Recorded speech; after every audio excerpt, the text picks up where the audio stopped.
और ये हमारा संस्थान है। अच्छा। तो उन्होंने कहा कि दौलत सिंह जी जब एक ये वैष्णव पंथी आदमी भारतीय संस्कृति पर इतनी बढ़िया पुस्तक लिख सकता है तो आप जैन समाज में बढ़िया पुस्तक क्यों नहीं लिखते? तो उन्होंने जैन जग की पुस्तक लिखी। जैन जग की वो पहली रचना थी जो सन 42 में। उसी समय में महाराणा प्रताप पर भी बहुत काम होने लगा। सन 38 में ये अपने पहली महाराणा प्रताप खंड काव्य है, पहला काव्य जो लिखा अमीरलाल मुर्डिया ने उदयपुर का। अमीरलाल मुर्डिया पहले आदमी थे जिन्होंने काव्य लिखा, पर वो अंग्रेजी में लिखा, इसलिए वो इतना प्रकाश में नहीं आया। फिर श्याम नारायण पांडे ने 1938 में हल्दी घाटी लिखा और वो हल्दी घाटी रचना विश्व प्रसिद्ध हो गई।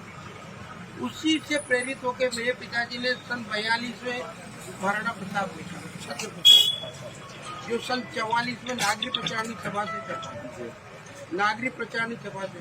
और उस किताब का दुर्भाग्य ये रहा कि 44 के बाद में उनके समय तक तो पुस्तक बिकती रही, उसके बाद हमने दोबारा उसको छापी नहीं, और जब दोबारा नहीं छापी तो मुझे लोगों की जानकारी नहीं मिली। अब उसको मैंने वापस रिवाइज किया है।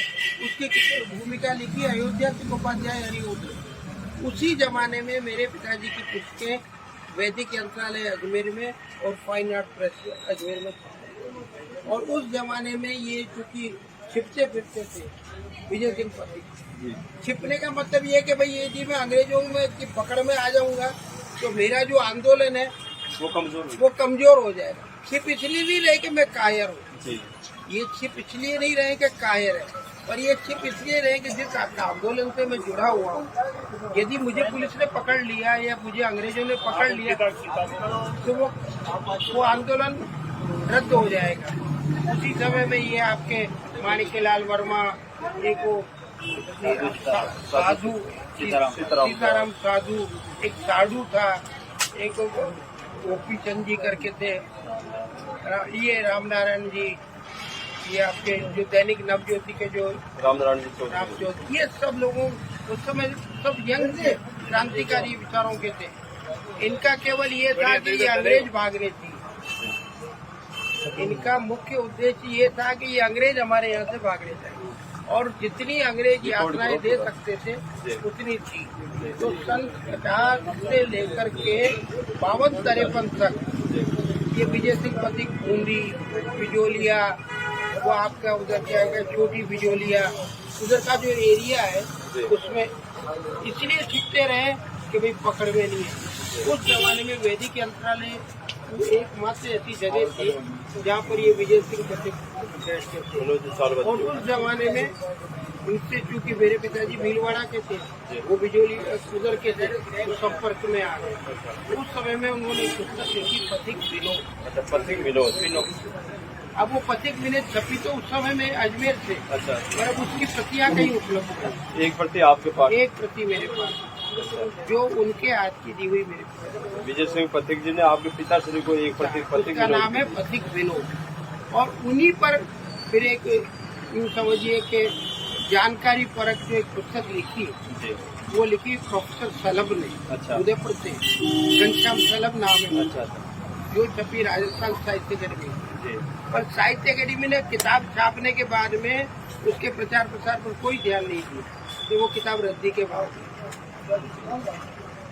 अरे खाना तो बहुत बढ़िया बना लो, और पुरस्कार ही करबो ना आवा तो या तो जिम्बा वाला भूखा रह जाए। वो शरद जी की पुस्तक है मेरे पास, है ना, तो आप मेरे से ले गए हो।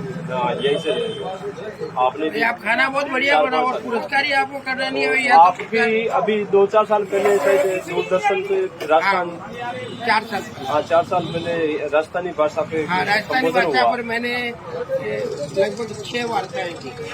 आपका ये जो भगवान देवनारायण पे दी, डूंगजी जवाहर जी पे दी, राजा भरतरी पर दी, और ये जो आपके ये जहाजपुर की जो नदी बहती है ना, नागदी, उसमें इसका नाम नागदी नदी क्यों पड़ा और नागों का क्या वर्चस्व रहा, उस पर भी एक व्याख्यान मैंने निकल दिया रेडियो वाला।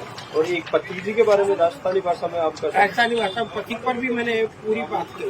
वो 15 दो मिनट शब्द पथिक जी के बारे में आप पथिक जैसा क्रांतिकारी तो बड़ी मुश्किल है। पर सबसे बड़ी जो तकलीफ है ये है कि हमारे यहाँ क्रांतिकारियों के परिवारों को कहीं कुछ नहीं मिला। जी आप मंगल पांडे का नाम लेते हो ना? मंगल पांडे का नाम हर जगह पथिक जी धन सिंह मेरी बात सुनो, आप मंगल पांडे का नाम लेते हो ना हैं? कि मंगल पांडे ऐसा कार्य। मंगल पांडे की भतीजी, सगी भतीजी, एक बार मुझे मिली नैनीताल में। अच्छा, नैनीताल में मिली एक कार्यक्रम में, मैं भारत सरकार की तरफ से हिंदी कार्यक्रम में गया, तो वो हमारे बराबर में बैठी थी। जी फिर लोगों ने कहा कि साहब मंगल पांडे की भतीजी भी इस कार्यक्रम में आई, तो अच्छा, उनका सम्मान किया, माला पहनाई, शाल पहनाई, सब कुछ किया। जब हम नाश्ता करने लगे तो मैंने उनसे पूछा, मैंने कहा लोग कहते हैं कि क्रांतिकारियों को नौकरियाँ मिल गई, क्रांतिकारियों को ये मिल गया। मैंने कहा क्या मिला? बोले अंकल जी कुछ नहीं मिला।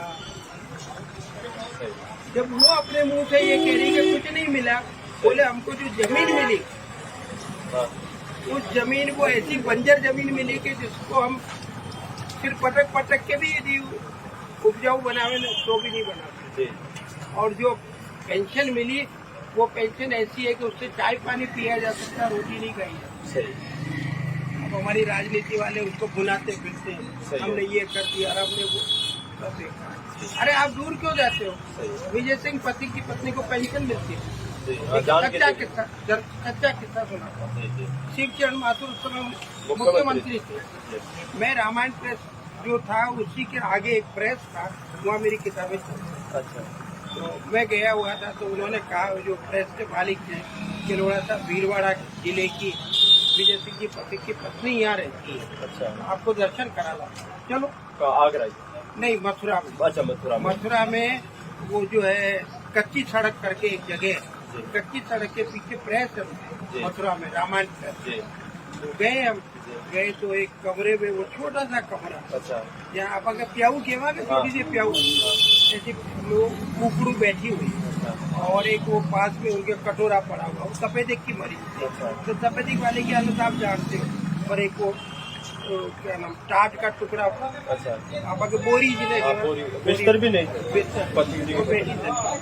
नमस्कार किया, प्रणाम किया। और हमारे जो प्रेस वाले थे, उन्होंने कहा कि ये भीलवाड़ा जिले के हैं और आपके दर्शन करने आए।